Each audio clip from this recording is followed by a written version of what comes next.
warahmatullahi wabarakatuh semuanya. Boleh tepuk tangan dulu lah. Sekarang welcome to podcast apa nih? Podcast ngawur part 2 yang sebelumnya ada part 1. Gimana part 1? Pada suka nih video-video kita nih? Gimana guys? Kasih like dulu ya buat video-video kita nih yang part 1 tadi tentang, kalau part 1 kita membahas apa sebelumnya? SD tentang SD. kita mengunjungi SD. Tentang mengunjungi SD. Nah, lalu di part 2 kita mau ngapain aja sih? Boleh? Siapa nih mau ngejelasin kita part 2 mau ngapain? Siapa nih? Ayo. Mungkin gue deh. Boleh. Jadi di podcast part 2 ini kita bakal ngebahas tentang suatu teori yang ada di psikologi nih. Namanya adalah teori behavioristik. Teori behavioristik itu apa sih, Putri? Teori behavioristik menurut Oke, deh. Teori behavioristik itu adalah teori yang dimana tuh fokusnya dari hal-hal atau perilaku yang bisa diamati. Jadi kayak perilaku atau enggak keseharian. Itu ya keseharian merubah perilaku kita ya. Jadi kayak teori behavioristik ini ya, jadi kita dari kegiatan hal yang biasa kita lakuin tiba-tiba jadi tuman kalau bahasanya lah, tuman kalau bahasa orang Jawa gitu. Nah, bahasa Inggrisnya itu paling kan monkey see, monkey do. Iya, apa tuh jadinya? Apa itu? Monyet melihat, monyet melakukan. Oh, boleh, tapi itu terlalu besar kan. Monkey, dan tapi kita sih pokok bahasan kita tentang teori behavioristik. Nah, habis itu teori behavioristik ini kan udah kenalin banget kalau siapa namanya? Ivan Pavlov yang tentang si anjingnya si Ivan Pavlov ini kayak dia apa guys? Kalau dikasih bel ya, udah ngiler gitu. Pokoknya dari anjing biasa kalau dikasih bel kan biasanya tuh. Iya. Nah, tapi kalau misalnya dibarengin sama pas makanan dia, jadi ketika belnya dibunyiin itu pasti dia bakal ngiler atau karena ya kebiasaannya kalau bel pasti ada makanan. Nah, jadi kerangsang tuh sama itu dia tuh. Jadi kayak rangsangannya dari situ. Nah, habis itu kita mau ngebahas nih, apakah cuma anjing doang yang punya teori gitu? Pengalaman-pengalamannya tidak. Jadi tidak. Kita akan ngebahas pengalaman-pengalaman dari teman-teman kita semua. Mungkin dari sebelah sana dulu ya, Tegar, boleh pengalaman teori behavioristiknya apa aja nih? pengalaman ya? Iya, dulu. Pengalaman dulu pernah waktu SD ya. SD. Jauh tuh. Jauh banget ya. Kenapa tuh Nah, waktu SD itu saya ini punya nilai jelek lah. Boleh. Nilai jelek. Akhirnya guru SD saya tuh waktu itu mencari cara gimana saya tuh nilainya harus bagus gitu. Oke. Akhirnya dia memberikan saya hadiah gitu. Dia bilang gini, kamu kalau lebih baik lagi nilainya, ibu akan kasih misal pensil gitu. Dan nanti buku gitu. Makin bagus makin makin gitu. Wah, ini udah mulai bagus nih, besok ayo tingkatin lagi biar ada lagi yang lebih bagus. Gitu. Berarti rangsangannya dari hadiah dari guru sendiri gitu. Oke. Reward. Berarti dari si pengalaman Tegar ini dia awalnya jelek, kemudian dengan dirangsang pakai nilai apa?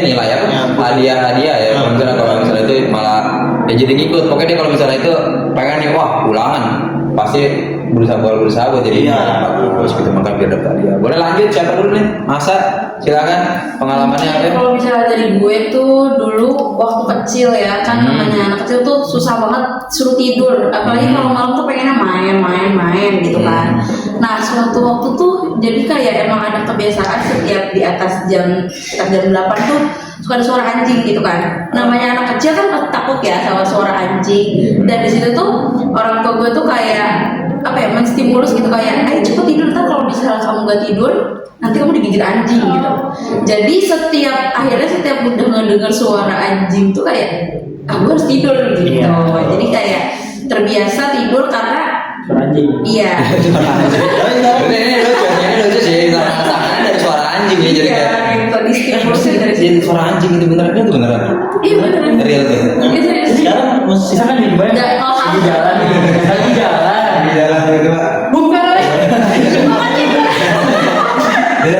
Maksudnya kalau masih kecil kan namanya anak kecil susah disuruh tidur. Iya, takut-takutin biar mau tidur. Ini menarik. Udah menarik banget kan guys. Penasaran siapa selanjutnya siapa? Langsung Boleh. aja lanjut. Dan center boleh putih. Kalau ikutan gue aja. Kalau gue sebenarnya ini nggak pas kecil, gue kebalikannya kayak masnya kan pas mau tidur. Iya. Kalau gue bangunnya, jadi Oh, bangun bangun. itu Suara anjing. enggak. Beda dong. Kalau bangun Iya, itu iya. alarm sih, suara alarm. Jadi setiap gue denger alarm tuh gue langsung bangun. Sumpah kayak gue nih, gue bangun, terus gue tidur misalkan kayak masih jam 6.05, misalkan jam 7 kurang 5. Iya. Terus gue pasang alarm 5 menit lagi, gue udah bilang kayak jam 7 gue harus bangun. Dan pas alarm bangun tuh gue langsung beneran langsung bangun. Jadi pas jam 7 pas gue langsung bangun.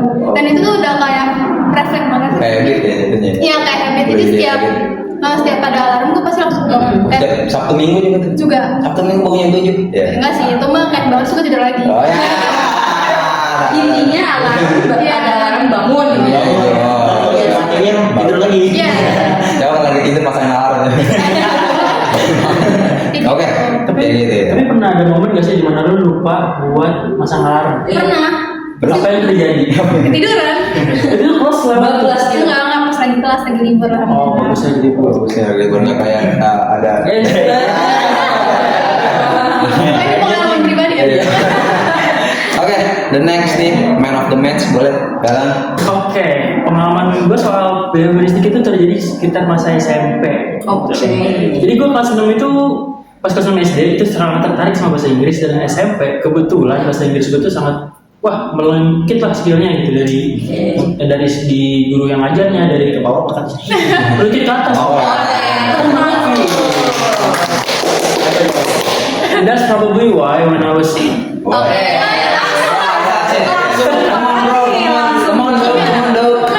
Nah, Iya, jadi iya, iya. keadaannya tuh ada guru bahasa Inggris bilang gini, oke, ini ada tugas yang paling cepat ngumpulin dan bener, ibu traktir mie ayam. Ayam enak. Dengan kalimat itu, yang lain masih ngerjain, gue langsung ngumpulin soal diri. Itu nggak ada lebih dari 2 menit dari soal dikasih.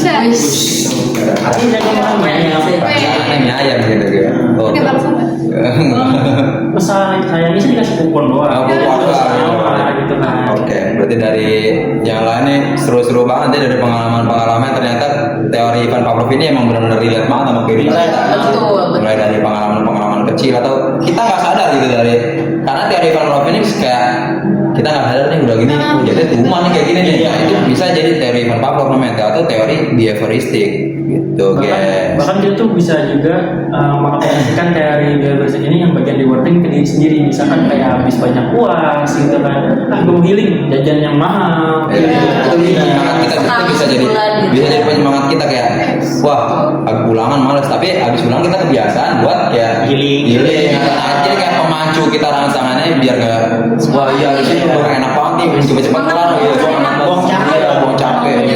Itu bisa, itu masuk ke teori Pavlov guys. Jadi karena kayak ya kayak gue bilang tadi, karena itu kayak nggak sadar aja kita itu. Nah, jadi ini teori Ivan Pavlov namanya, itu teori si behavioristik gitu guys. Nah, mungkin udah sih. Itu bagian positifnya. Nah, bagian positifnya. Ada yang negatifnya. Apa tuh negatifnya tuh? Sebenarnya dari teori behavioristik ini itu ada dampak positif dan ada dampak negatifnya. Dimana negatifnya itu kita terlalu melihatnya terlalu sistematis, Oh, dan iya. itu nggak ada kemanusiaannya gitu. Karena kalau kita pikir lagi kan reward udah dapat secara psikologinya apa? Kita jadinya ketagihan untuk jadi gitu. Iya, betul. Itu kalau yang baik, nah kalau yang buruk, ketagihan yang buruk. Nah, itu lagi narkoba gimana? Iya, teori ketagihan narkoba bisa masuk ke teori Behavioristik juga. ketagihan narkoba, ketagihan. Jangan ya. Coba. Ya awalnya coba-coba, ketagihan. Kayak kita masuk borak kan, gak masuk borak. Awalnya sih cuma-cuma gitu. Jangan ya guys. Nah, konsumsi yang pantau. Kalau masuk borak, gue pantau ya. Jadi bisa dibilang behavioristik itu karena bisa karena terbiasa. Ya. Iya, betul. Bisa jadi positif kayak tadi tuh teman-teman mendapat reward setelah melakukan hal positif. Iya. Ada juga negatif yang kayak bangun lagi 5 menit lagi ya. Nah kita kelebihan tuh biasanya gitu. Kayak cara behavioristik ini tuh intinya kayak bisa dibentuk, bisa diubah, dan itu tuh emang hal yang udah terbiasa gitu. Udah jadi kayak kehidupan kita sehari-hari sih. Dan Iya. jatuhnya sih udah tuman aja. Biasa ngelakuin ini jadi kebiasaan terus. Oh, jadi karakter ya. Jadi karakter, jadi bisa jadi karakter kita sendiri gitu. Oke, mungkin ada tambahan-tambahan lagi dari teman-teman nih. Jadi, oke. mungkin nggak ada pesan lagi nih, nggak ada tambahan lagi nih. Udah kali ya, udah kepanjangan kali ya, biar kalian nggak ngantuk-ngantuk gitu. Iya nih, nonton. Nontonnya udah berapa menit tuh? Wah, udah sejam cok. Udah sejam. Udah Jadi 10 jam. 50 ah, jam. capek banget ngomong segini doang Iya, ya. betul. Dari Beveristik ini emang udah kehidupan kita sendiri gitu. Oke, mungkin segitu aja dari kami. Kurang lebihnya mohon maaf ya guys ya. Terima kasih udah nonton sampai habis. Jangan lupa di subscribe, di like, komen. Yo. Nama YouTube-nya apa? Ya, Nggak ada. Tegar Cahya, udah tahu Tegar. Nama YouTube-nya kemarin apa? Di subscribe, di komen yang banyak. Oke, terima kasih ke semuanya. Episode kita selanjutnya. Iya, episode selanjutnya aja ya. Nggak tahu nih kapan. Bye. Terima kasih semuanya.